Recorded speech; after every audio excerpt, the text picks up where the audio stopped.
esses portões passaram gerações de estudantes.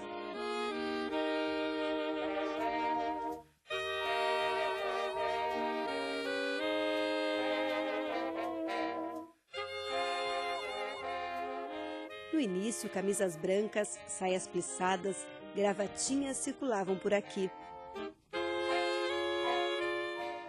Hoje, as sainhas foram substituídas por calças e camisetas azuis. A disciplina do século passado já não existe. Alunas quietinhas, só nas lembranças da professora Nair. Crianças faziam fila em silêncio, tinha que orar em silêncio para poder ter liberdade do recreio. Uma época de rigor nos costumes, mas com o romantismo das descobertas proibidas.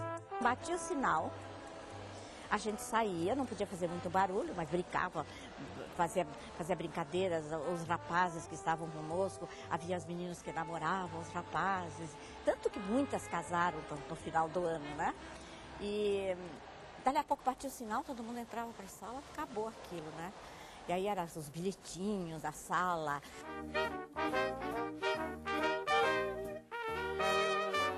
Além das doces recordações da juventude, essas paredes e corredores desgastados pelo tempo testemunharam boa parte da história do ensino no estado. O Instituto de Educação do Paraná, hoje Instituto de Educação Erasmo Piloto, sempre foi referência. A escola de magistério teve os professores mais habilitados, metodologias avançadas e o idealismo de entusiastas da educação como o ex-diretor Erasmo Piloto, pessoas que sempre acreditaram no ensino público de qualidade. Bom, antes de entrar fundo nessa história, vamos conhecer um pouco da arquitetura do prédio. A antiga Escola Normal, como era chamada, foi transferida na década de 20 para este palacete da Rua Emiliano Perneta, no centro de Curitiba. O prédio, em estilo eclético, reúne detalhes de várias épocas, como a arquitetura grega e a renascentista. Desde a construção, em 1922, o colégio passou por diversas reformas. A última foi há mais de 20 anos. O Luiz Marcelo Bertoli de Matos é arquiteto, especialista em restauração e foi o responsável pelo projeto de pintura do Instituto na década de 90. Como é que foi esse projeto, Luiz Marcelo? Os edifícios mais antigos, que têm muitos elementos arquitetônicos, eles estavam sendo pintados assim, geralmente com bege ou com cinza há algumas décadas. Então, nos anos 90, a gente fazendo estudos de prospecção, raspando as paredes com bisturi para atingir as tonalidades mais antigas, nós procuramos resgatar as tonalidades usadas na época da construção dos edifícios para realçar essas imagens do passado. Então, esse edifício, vocês vão ver que há elementos como colunas, como capitéis jônicos, capitéis coríntios, que são os estilos gregos. E essas paredes que hoje estão com uma cor só, com certeza elas eram todas ornamentadas e pintadas de maneira artística. Esse prédio vir a ser restaurado, eu sugeriria que ele fosse restaurado na sua integralidade, que essas paredes fossem raspadas para mostrar o grau artístico do refinamento dos artesãos dessa época.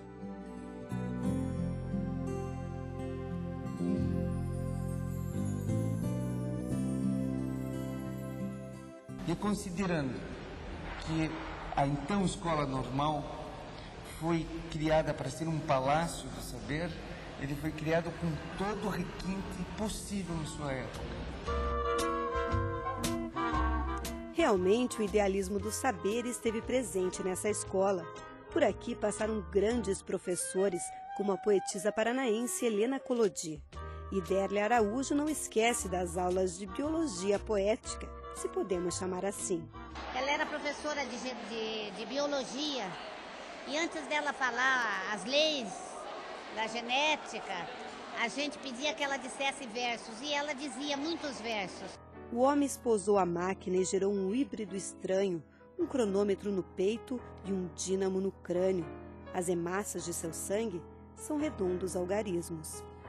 Nós usávamos uma sainha branca e uma sainha azul marinho e uma blusinha branca, e ela dizia as andorinhas do beiral da minha vida. E a gente ficava muito emocionada e com ela a gente foi aprendendo a gostar muito da leitura, da escrita. Sol de primavera, céu azul, jardim em flor. riso de crianças. Na pauta de fios elétricos, uma escala de andorinhas. Lembranças que também estão na memória de Cloris Casagrande Justin, que foi aluna, professora e diretora do Instituto. Tanto envolvimento com a escola traz muita saudade do tempo em que frequentou a instituição. As primeiras lembranças, digamos assim, eram das professoras de jardim de infância, que eram mulheres muito bonitas, havia todo um aparato de avental branco todo engomado, com laços, e nós, as crianças, éramos muito cuidadas por todos. E havia um número grande de crianças. Então, a parte de artes era muito trabalhada. Dança, canto, declamação. Cloris estava no lugar certo, afinal sempre quis ser professora. Naquele tempo, o status de professora era muito respeitado, porque para a mulher só se abriam dois campos. O campo do lar, de ser mulher esposa, e o campo da educação, porque lidava com crianças. Então, o sonho das moças era ser professora. Mas se engana quem acha que só meninas estudavam aqui.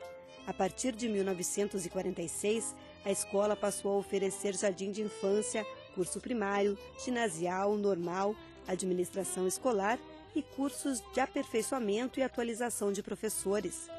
Hoje estudam no Instituto alunos do ensino fundamental e médio, além do magistério. A partir da década de 90, a escola também se consolidou como referência na educação especial.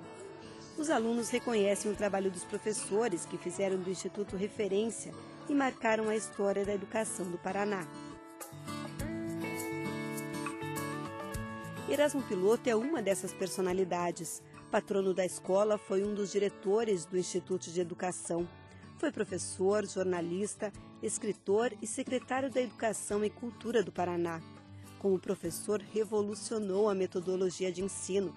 Numa época em que os estudantes apenas decoravam, queria ensiná-los a pensar. As perguntas dele eram irrisórias para nós, e, no entanto, eram de uma profundidade extraordinária. Ele dizia, escreva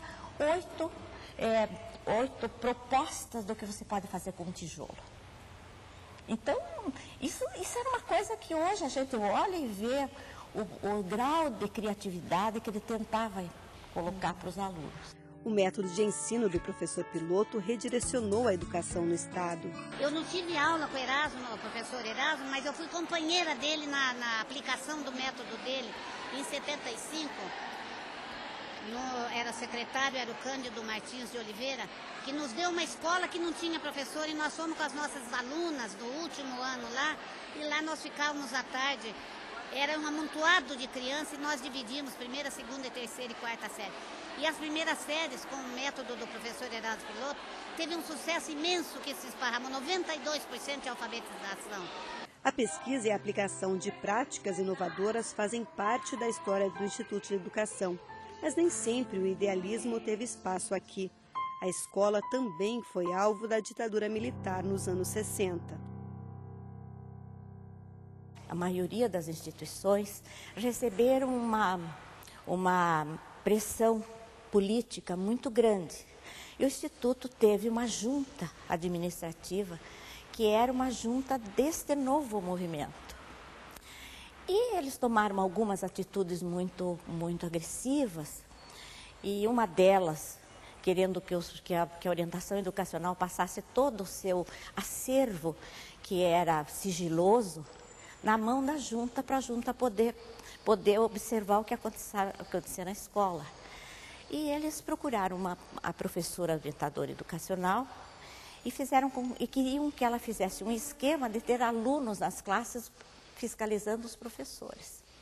E ela teve um choque com aquilo, e a moça do cafezinho chegou para mim e disse, eu não era diretora, eu era coordenadora pedagógica. Dona Cloris, Dona Beatriz está passando mal lá dentro. Aí, a gente não entendia bem o que estava acontecendo, achava que aquilo era normal.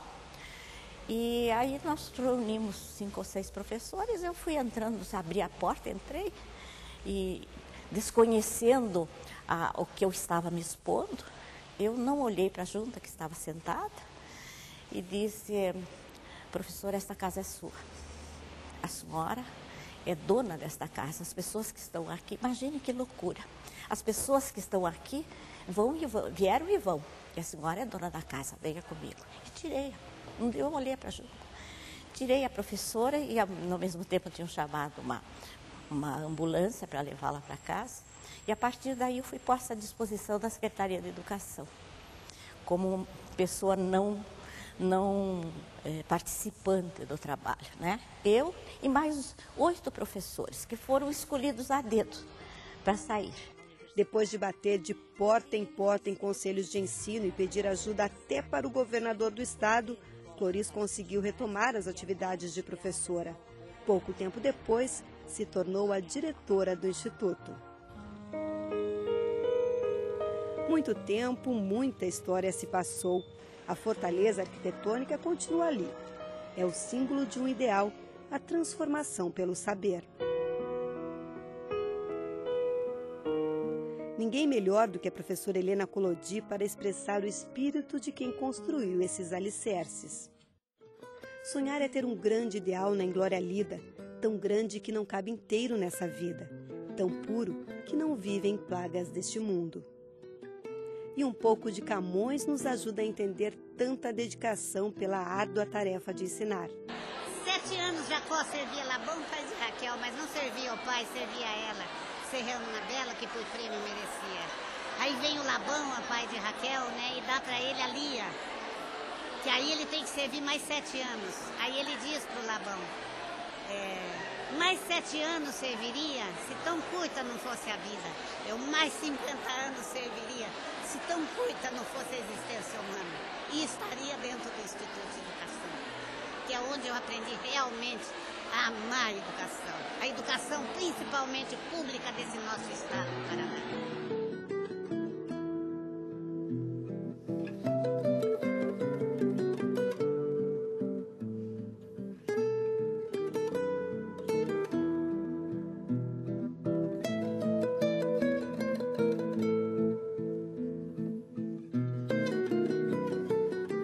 Quando os homens viram os olhos do poeta, viram na sua luz a luz do próprio olhar, e no seu sonho o próprio sonho refletido.